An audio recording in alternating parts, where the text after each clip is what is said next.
Let's write the 2023 DBQ for AP US History. This is MrClaff.com. It's a great review sheet. You click on any of these things, they'll take you to a flashcard, but you're not here for that. You're here for the 2023 AP exam DBQ. We're going to write this pretty fast because you don't want to watch a long video. The first thing we're going to do is take a look at the question. All of these questions will deal with something like continuity and change, similarity and difference, cause and effect. This one here, explain the extent to which commercial development changed United States society in the first half of the 19th century. What you want to do is make a T-chart. You want to divide these documents, and I'm just going to save you some time because I went through them, and some of these are going to be about change and some of them are going to be about continuity. You are not limited to what I'm telling you about. You might find change in one document where I say continuity. But for the most part, when you're dividing your thesis into two things, it'll give you more to talk about, argue, and hopefully get all of the rubric points. As you go through every single document, I highly recommend in the space provided on the right or left or on the document, you want to do two things. One, you want to write some outside information if you can on each document. That's great. You really only need one piece overall, but if we're looking for complex understanding, the more history that we're analyzing could help. In addition, you want to maybe come up with the H.A.P, which of course is the situation, the audience, the purpose, or the point of view. I have another video which will explain all these rubrics. I'll also go through the rubric in this particular video. So we go through each document and we're going to say, hey, where does that fit on the right-hand side here?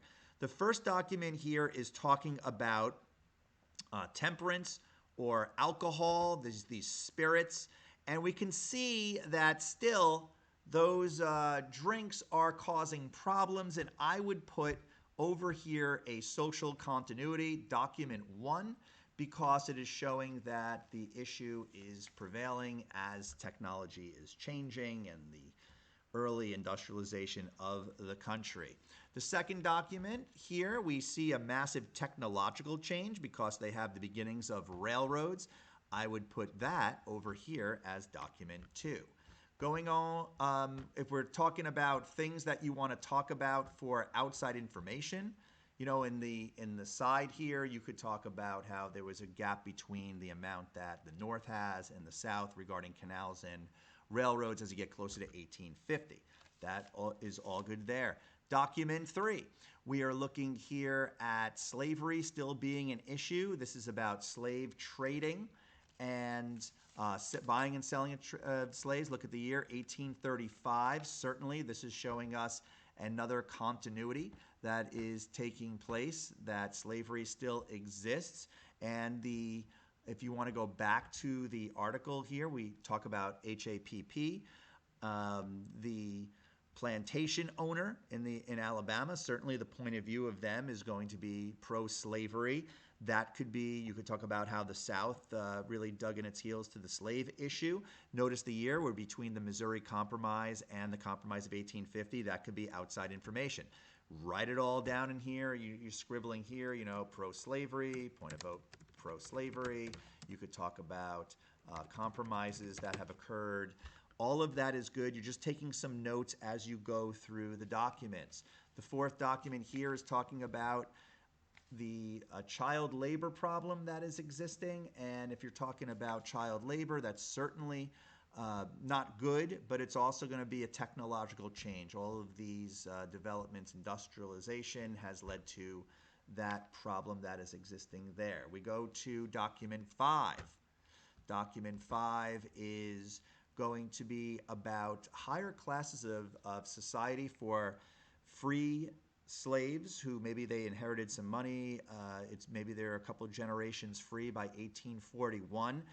One of the things that's also interesting in this document, there's a callback to document 1 where it's talking about temperance and drinking alcohol.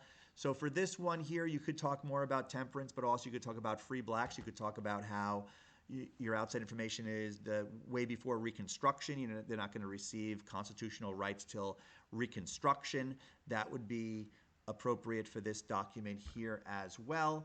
And we go to the next document here. Well, let me just first put 5 up there, that we have a continuity of 2 different societies that are existing due to race And we go to document 6. And document 6 you got to be careful with. The year is 1845.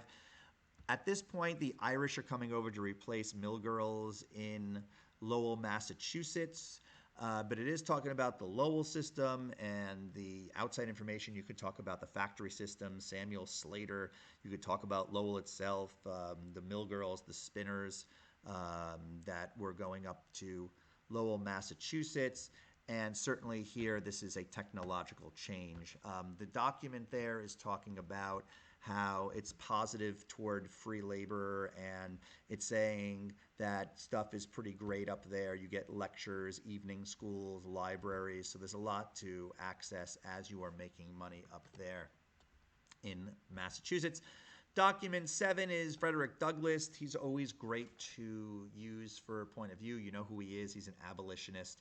And he's talking here about the how free labor is better than slave labor. The article's written in a North Star, so that's an audience of people. If you're going with audience, people who are sympathetic to abolition that Douglass is speaking to, and that document 7 would go up here onto a social continuity. I'll just put the 7 there with my pen, and there you have it. You've already done some of the hard work there, reading through. We've done H.A.A.P, we've done outside information. Let's go through the rubric here, because you know, assuming this is your piece of paper, you are going to write an introduction, and at the end of that introduction, you want to put your thesis, okay? The thesis doesn't have to, but it really should go right here to set up the paper. I saved us some time based upon what I did over here, and I made us a lovely thesis that I'm just going to copy and paste. It's all about how you have both continuity and change. Although commercial development created drastic changes in technological innovation, that will be my first body paragraph. Social issues such as temperance and slavery continued and to divide individuals, and that will be my second body paragraph. So the thesis itself is just done wonders for me organizing this paper. We go to the rubric, and we see that you need a contextualization point that we have to get here, and this is describing the broader historical context, what happened either before, during, or continue. Okay, I'm right over here. And when you write this, I always tell my students, make it clear, let the people grading this know that you're doing your context. In your intro, it doesn't have to be in the intro, but it could be in your intro to put this time period into context. One must understand. Well, what should we understand? I think a great thing to talk about would be the market revolution. And I pulled the MrClaf.com flashcard right here. The market revolution. Give a couple of sentences about these things: the Erie Canal, railroad, steamboats, cotton gin. All of this fits Eli Whitney's interchangeable parts happening at this time period, this early time of industrialization. Put it in there, and you will get your context point, which is one of the 7 points. We go back to our essay, and we realize it's time to start the body paragraphs. In these paragraphs, we have already isolated 3 of the documents, and so here we're talking about technological change. One of the things that you definitely have to do, have good topic and concluding sentences that link to the argument. If we go to the rubric itself, you'll see the number one thing that kids are missing, at least when I'm reading through it, is that they're not linking the evidence to the argument. It says it right there, for crying out loud. Argument there.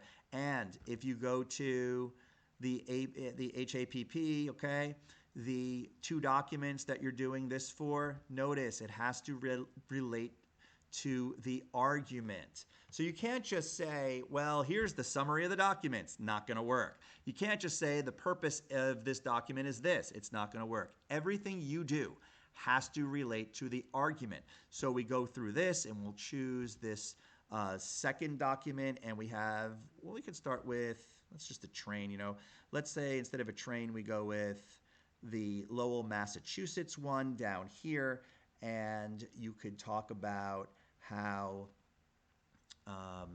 go back here, that's document 6. So in your body paragraph here, you're talking about Lowell, Massachusetts, and you're analyzing the document. Just realized I'm in all caps locks. Analyze the document, and then you're going to cite it, Doc 6, okay? After you do that, you can do one of a few things. If we're dealing with the H.A.P., you want to do something like this.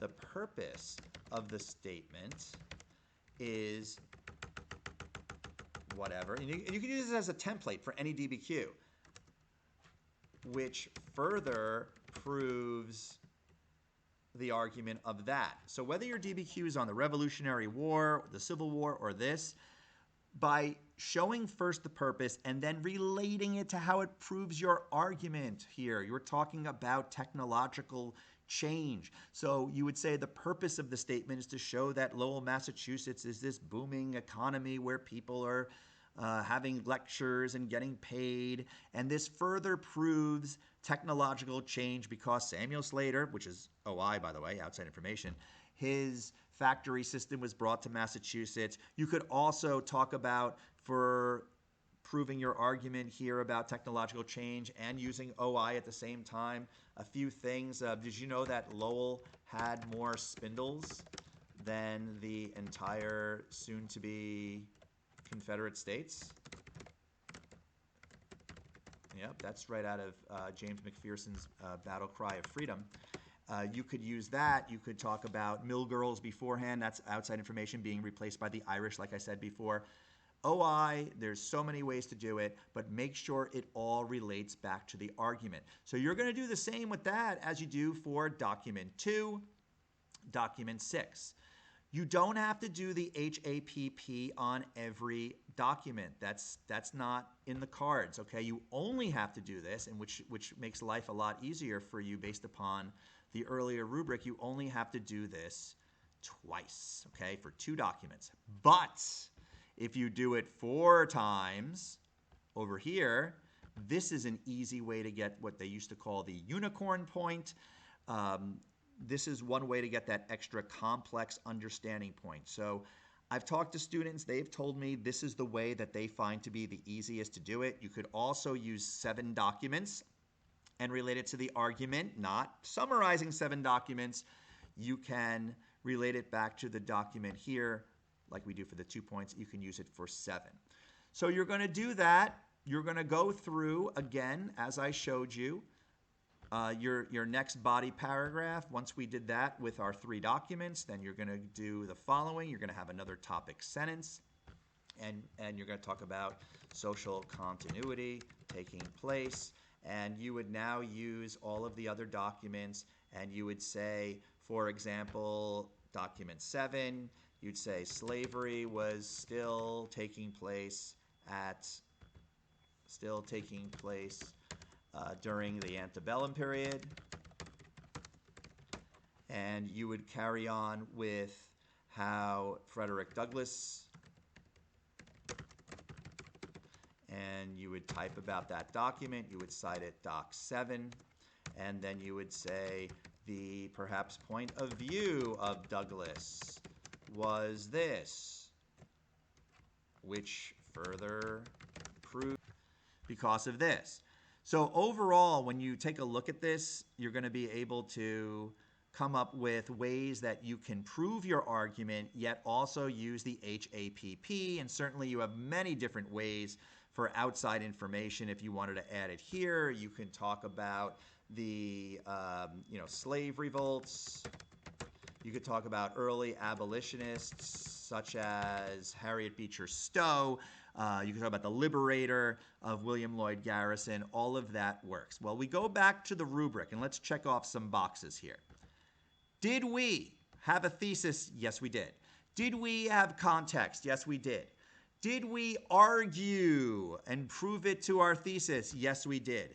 Did we use the evidence beyond our documents? Yes, we did. Did we do H.A.P. for 2? We did. We actually did it for 4.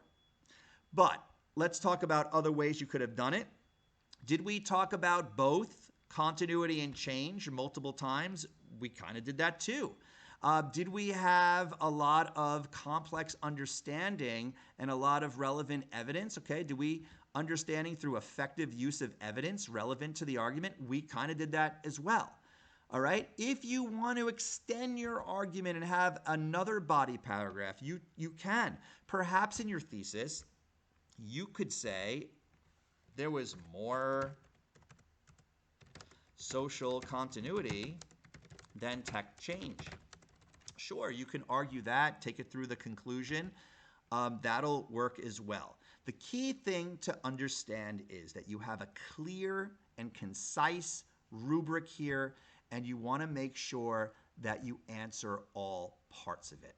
I have another video where I will go through these a little bit more in depth. I just wanted to show you a quick overview of how to write a DBQ, how to organize around these documents. For more review, you can get free flashcards and review sheets at mrclef.com. Check out the APUS History Review Sheet. Hopefully, it'll take you to another level in APUSH. Best of luck on your tests.